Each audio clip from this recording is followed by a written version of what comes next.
Desperate attempt by the opposition party. అది అంటే వాళ్ళకి ఇష్టం లేదు ఇటువంటి డీల్స్, దేశంలో అభివృద్ధి ఇష్టం లేకుండా దీనివల్ల ప్రభుత్వానికి ఏమన్నా పేరు బాగొస్తుందేమో అనేటువంటి ఒక నిరాశ నిస్పృహల మధ్య జరిగినటువంటి ఒక అటెంప్ట్ నిన్న పార్లమెంట్ లో జరిగిందని అనుకుంటున్నాను. ఇది నా స్టేట్మెంట్. రెండో పాయింట్ ఏంటంటే, ఇంతకుముందు మీరు ట్రంప్ అన్నాడు అని దాని మీద రచ్చ చేస్తున్నారు. నా ప్రశ్న ఏంటంటే, సింధూర్ ఆపరేషన్ అప్పుడు కూడా ట్రంప్ చెప్పాడు కాబట్టి మోడీ తగ్గాడు, ఇది వాళ్ళు చెప్పారు. ఆ తర్వాత మనం అర్థం చేసుకోవాల్సింది, ఇష్టం వచ్చినట్టు ఏమైనా మాట్లాడదు కానీ ప్రజలకు మరీ అంత తెలివి తక్కువలని అనుకుంటే పార్లమెంట్ ప్రతిపక్షం ఇక అంతకంటే ఇంకోటి ఉండదు భారతదేశంలో. గత 9 నెలలుగా మోడీ ఎన్నిసార్లు ట్రంప్ ఎన్నిసార్లు మోడీతో ఫోన్లో మాట్లాడడానికి ప్రయత్నం చేశాడు, మోడీ ఎన్నిసార్లు మాట్లాడకుండా రిఫ్యూజ్ చేశాడు, మాట్లాడకుండా వదిలిపెట్టాడు. ఇది మన పేపర్లలో వచ్చిందా రాలేదండి రిషి గారు? వారు కూడా అన్నారు కదా, మాతో మోడీ మాట్లాడలేదు అని చెప్పి అమెరికా ప్రతినిధి ఫోన్ చేస్తా అన్నాడు, మోడీ మాట్లాడలేదు, నేను మాట్లాడను అన్నాడు. నెంబర్ 1. Number 2, silence. ఎంత సైలెంట్ గా ఉన్నా అంటే, మీరు ఏమన్నా ఈవెన్ ఆపరేషన్ సింధూర్ విషయంలో కూడా మోడీ ఎంత సైలెంట్ గా స్ట్రాటజిక్ డెసిషన్ తీసుకున్నారు మోడీ ప్రభుత్వం తీసుకున్న నిర్ణయాలు. ఇవన్నిటికీ పక్కన పెడితే, నిన్న పీయూష్ గోయల్ గారు పార్లమెంట్ లో ఈ అగ్రిమెంట్ కు సంబంధించినటువంటి అంశంలో అగ్రిమెంట్ కాలే, లెట్ ఇట్ బి ఇంక్డ్ అన్నాడు. లెట్ ఇట్ బి ఇంక్డ్ అంటే దాని మీద పేపర్ మీద రాలేదు అని అర్థం. అది అవ్వాలి, అగ్రిమెంట్ అవ్వాలి, ఫైనల్ గా చూసుకుని సంతకం పెట్టే కదా ట్రీటీ అవుతుంది. పీయూష్ గోయల్ చెప్పినటువంటి వర్డ్ ఏంటంటే, లెట్ ఇట్ బి ఇంక్డ్ అనే పదం ఉపయోగించాడంటే, కాగితం మీద పెన్నుతోటి రాసిన తర్వాతనే దీని మీద చర్చ అనేటువంటిది ఒక మంచిది అని. ట్రంప్ స్టేట్మెంట్ మీద మనం పార్లమెంట్ లో నోటీస్ దాని మీద సమాధానం చెప్తా అంటే కూడా వినకుండా, సమాధానాన్ని వ్యతిరేకిస్తూ, సమాధానాన్ని ఇంకా మీద చర్చ జరగలేదు, దాని మీద చర్చ జరగాలి కూడా, చాలా చర్చ జరగాలి. పార్లమెంటే వేదిక కావాలి చర్చకు, అన్ని చర్చలకు కూడా పార్లమెంటే వేదిక కావాలి. అన్నిటిని జరుగుతున్నప్పుడు ఆ మాత్రం సహనం లేకపోతే, ఆ మాత్రం ఓపిక లేకపోతే భారత పార్లమెంట్ ఎట్లా నడుస్తుందండి? భారతదేశంలో ప్రజాస్వామ్యం ఎట్లుంటదండి? నిన్న జరిగిన సంఘటనలు చూసాం. ట్రంప్ చెప్పిండనే దాని మీద రిలే అవుతామా? భారత పార్లమెంటులో మోడీ చెప్పినా లేకపోతే పీయూష్ గోయల్ చెప్పినా, ప్రభుత్వం చెప్పినటువంటి సమాధానం మీద ఆధారపడి మనం ఒక చర్చ చేస్తామా? ఈ దేశంలో కానీ, మీడియాలో కానీ, బయట కానీ, ప్రెస్ లో కానీ, ఎక్కడైనా కూడా దీని మీద చేస్తాం. భారత ప్రభుత్వం చెప్పే స్టేట్మెంట్ కోసం వెయిట్ చేయాలి. అది వెయిట్ చేయకుండా నేను జరిగినటువంటి మొత్తం సంఘటనను ఏ కోణంలో చూస్తామంటే, దీన్ని ఇది ఎవరి శ్రేయ లక్ష్యం కోసం చూసామంటే, ఇది అంటే మీరు దుందుడుకు వాదము లేదా తొందరపడుతున్నామని నేను ప్రతిపక్షాలు అంటున్నాను. ఏంటంటే, ఏదో లాభం జరుగుతుందేమో, జరుగుతుందో మనకి తెలియదు, నాకు తెలియదు, దీనివల్ల లాభ నష్టాలు బేరుజు వేసుకోవాలి. ఇది నేను చెప్పాలనుకున్నా కాదు, జరుగుతుందని పీయూష్ గోయల్ చెప్పారు చాలా కేటగారికల్ గా. సార్, లాభ నష్టాలు అనేటువంటివి పేపర్ మీదకి వచ్చిన తర్వాత మనం యాక్చువల్ డీల్ మొదలు పెట్టినప్పుడు లాభ నష్టాలు జరుగుతాయి. నేను 3వ పాయింట్ అందుకోసం చెప్పబోతున్నాను, కంటిన్యూషన్. ఏ డీల్ కూడా భారతదేశం మేము ఇంకొక విషయం చెప్పదలుచుకున్నాం సార్. 91 నుంచి 95-6 వరకు భారతీయ జనతా పార్టీ యొక్క కార్యవర్గ తీర్మానాలు చూడండి, భారతీయ జనతా పార్టీ యొక్క నిర్ణయాలు, భారతీయ జనతా పార్టీ ప్రకటనలు కూడా. మనం అప్పుడు చెప్పింది ఒకటే, WTO ఒప్పందం పనికిరాదు, గ్యాట్ ఒప్పందం పనికిరాదు. ఈ భారతదేశం యొక్క వాణిజ్యం అంతా కూడా ప్రపంచంలో బైలాటరల్, ద్వైపాక్షికంగా 2 దేశాలు కూర్చొని మాట్లాడుకుంటేనే అది నిజమైన వాణిజ్యం, మన దేశానికి ఉపయోగపడుతుందని అప్పుడు కూడా మనం చెప్పినాం సార్. అప్పుడు చెప్పింది కూడా అదే, ఇప్పుడు చేస్తుంది కూడా అదే, చేస్తుంది కూడా అదే, చెప్పడం కాదు, చేస్తుంది కూడా అదే. అప్పుడు చెప్తాం అంటే 30 ఏళ్ళు గడిచినాయి కదా, 30 ఏళ్ళ తర్వాత కూడా అది రిలవెంట్ అంటే ఎస్. 2 దేశాల మధ్య, అందుకోసం ఉక్రెయిన్ భారతదేశం మధ్య, రష్యా భారతదేశం మధ్య, చైనా భారతదేశంతో, అమెరికా భారతదేశంతో, లేకపోతే యూరోపియన్ యూనియన్ భారతదేశంతో, అనేక దేశాలతోటి సంబంధాలు. అంటే మనం బైలాటరల్ ట్రేడ్ చేస్తున్నాం, ద్వైపాక్షికంగానే మనం మాట్లాడుకుంటున్నాం, వ్యాపారాలు చేసుకుంటున్నాం.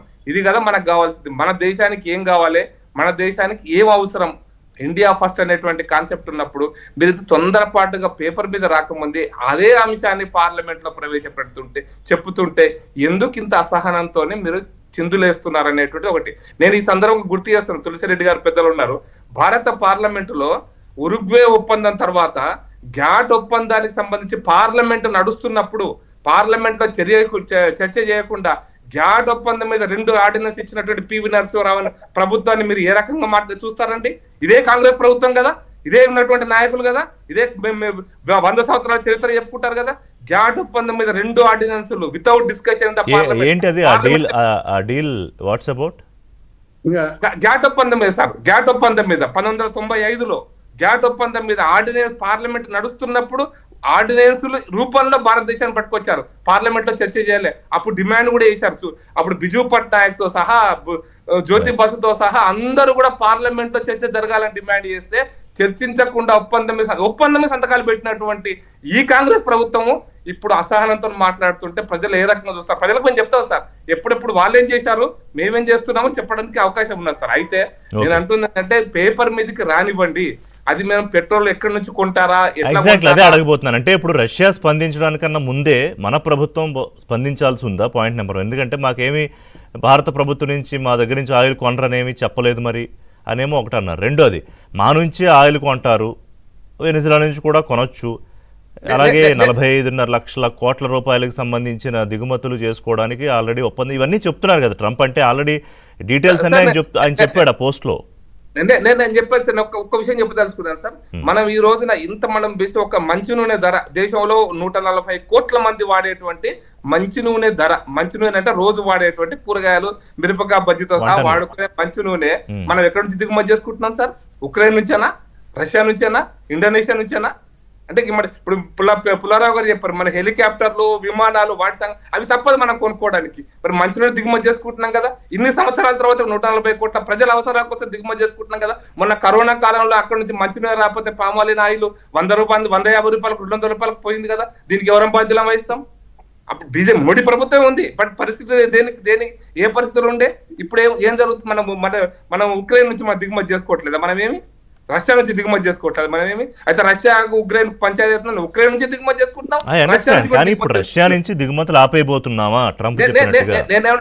అది ట్రంప్ స్టేట్మెంట్ మీద ఆధారపడి మనం ఒక నిర్ణయానికి వస్తే తప్పండి. నేను చాలా స్పష్టంగా చెప్తున్నాను. ఒక 2 నెలల తర్వాత మీరు ఇదే అంశాన్ని 2 నెలల తర్వాత అడిగి మనం 3 నెలల తర్వాతనో 4 నెలల తర్వాతనో మనం రష్యా నుంచి పెట్రోల్ అంటే క్రూడ్ దిగుమతి ఆపినామా తెలుస్తుంది కదా మనకు. సో ఇట్లా అనుకున్నాం. అయితే ట్రంప్ చెప్పిన మొత్తం పోస్ట్లో మనం అన్ని ఇగ్నోర్ చేసి కేవలం 50 to 18% ఏదైతే టారిఫ్లు తగ్గబోతున్నాయో అది మాత్రమే తీసుకుని మాట్లాడదాం, అంతేనా? మీరు ఆ కాంటెక్స్ట్ వరకే పరిమితం అవుదామని నేనేమంటున్నట్టే సార్, అప్పుడే పేపర్ మీద రానటువంటి చర్చను అసలు ఒప్పందం అనేది మాటలతోనే జరిగినటువంటి ఒప్పందం పేపర్ మీదకి వచ్చినప్పుడు ఇక్కడ అధికారులు అక్కడ అధికారులు కూర్చొని ఒక్కొక్క అంశాన్ని చర్చించిన తర్వాత ఆ చర్చ మీద పార్లమెంట్ లో చర్చ జరిగితే అది దేశ ప్రజలకు మంచిది, దేశానికి మంచిది, మనందరికి మంచిది. అందరికి దేశానికి ఏది మంచిదో మనకు అది మంచిది సార్, దేశానికి ఏది మంచిదో అదే కరెక్ట్. కానీ దాన్ని పక్కన పెట్టేసి నేను అనుకుంటే ఈ యూరోపియన్ యూనియన్ తో కూడా చర్చ జరిగింది సార్. యూరోపియన్ యూనియన్ లో కూడా మనం పేపర్ మీదకి వచ్చింది, అది కూడా ఇంకా ఫైనల్ కాలేదు కానీ పేపర్ మీదకి వచ్చింది. 40% వారు పుల్లారావు గారు 10 బుల్లెట్ గురించి చెప్పారు. 40% మనం ఆటోమొబైల్ మీద తగ్గిస్తున్నాం, అంటే 40% తగ్గిస్తున్నాం ఆటోమొబైల్ మీద 120% నుంచి. మరి అది దానివల్ల మనకు లాభమా నష్టం అంటే సార్, భారతదేశంలో మారుతి కంపెనీయే సుజుకితో అలైడ్ కంపెనీ, హుండాయ్ కంపెనీ మనది కాదు. ఏ కంపెనీ భారతదేశంలో ఆటోమొబైల్ అన్ని కూడా ఈ ఎంఓయూ అంటే వివిధ జాయింట్ వెంచర్స్ తప్ప ఇంకోటి కాదు. జర్మనీ నుంచి కార్లు వస్తే నీకు పోయేది ఏంది చెప్పండి మీరు? అది అధిక ధరలో పెద్దవాళ్ళు కొనుక్కునే కార్లకు పేదవాడు తయారు చేసినటువంటి బట్టలు అమ్ముతాము, ఉపాధి దొరుకుతుంది. ఈ బట్టలు మనం రష్యా యూరోపియన్ కమ్మొచ్చు. కార్లు పెద్ద కార్లు వస్తే చెప్పినట్టు ఎన్ఫీల్డ్ ఎవరు కొంటారు? పెద్ద 3 లక్షలు పెట్టి ఒక ఎన్ఫీల్డ్ ఎవరు కొంటారంటే ఎవరో కొంటారు, కొద్దిమంది కొనేవారు కొద్దిమంది ఉంటారు. మనకు లాభ నష్టాలను బేరు చేస్తున్నప్పుడు నేనేం అమ్ముతున్నా, నాకేమొస్తుంది, నేను ఎంతకు అమ్ముతున్నా నాకు ఎంతకు వస్తుంది, నేను అమ్మడం వల్ల నాకు వచ్చిన లాభం, నాకు 10 రూపాయలు వస్తే నేను 8 రూపాయలు ఖర్చు పెట్టి 2 రూపాయలు. మనం ఇంటి ఆర్థిక అంశాన్ని కూడా చూసుకుంటాం కదా సార్. మనం వ్యాపారం చేసుకుంటాం, నేను అమ్మేదానికి నేను కొనేదానికి ఎంత ఉంటుంది అనేది. ఇది భారతదేశం యొక్క ప్రజల ఇంట్రెస్ట్ దృష్టిలో చేయాల్సిన అవసరం సార్. అయితే ఒకవేళ మీరు అంటున్నా సీరియస్ గా మీరు లేవనెత్తండి, ప్రతిపక్షాల నుంచి మీరు ప్రొటెస్ట్ కాకుండా ఇంకోటి యాక్సెప్ట్ ఇంకొకటి వస్తుందని మనం ఏం ఆశించక్కర్లేదు. కానీ అల్టిమేట్ గా ఎండ్ ఆఫ్ ది డే అంటే ఆ ప్రొటెస్ట్ కూడా ఎలా వచ్చిందంటే రాహుల్ గాంధీ వ్యాఖ్యలు అంత తీవ్రంగా ఉన్నాయంటే లొంగిపోయారు, భారతదేశ ప్రజల్ని ప్రజాస్వామ్యాన్ని అమ్మేశారు, ఎప్స్టీన్ ఫైల్స్ లో ఒక నిమిషం